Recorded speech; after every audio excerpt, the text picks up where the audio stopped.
Ang Holy Spirit ay God the Father. Right. Matthew chapter 1, verse 18. Ang Holy Spirit ay God the Father. Basa. Ang Ebanghelyo ayon kay San Mateo, Kapitulo 1, versikulo 18. Ang pagkapanganak nga kay Jesucristo ay ganito. Nang si Maria na kanyang ina ay mag-asawa kay Jose, bago sila magsama, ay nasumpungang siya ay nagdadalang tao sa pamamagitan ng Espiritu Santo. Sa pamagitan ng Espiritu Santo. Dinaya. Daya tayo, dinaya. Okay ba sa English? Kelly. Matthew chapter 1 verse 8. Now the birth of Jesus Christ was on this wise.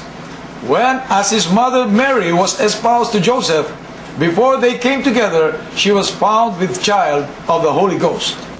Tingnan mo, nag-translate, ibig tayo dayain, sa pamagitan ng Espiritu Santo, ipinanak si Kristo. Maliwanag diyan na ang ama ni Kristo, malamang doon, ay Holy Ghost. Hallelujah! Hallelujah! Praise the Lord! That's right.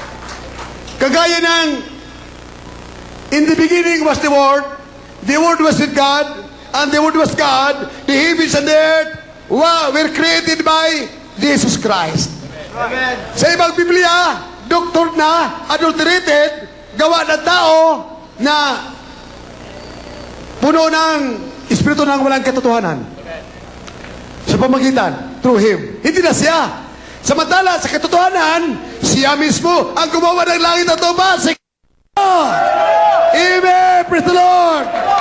Kaya magdaraya, yung nag-translate ang Biblia. Magdaraya, maraming magdaraya sa buong daigdig. Nagpadaya kay Satanas.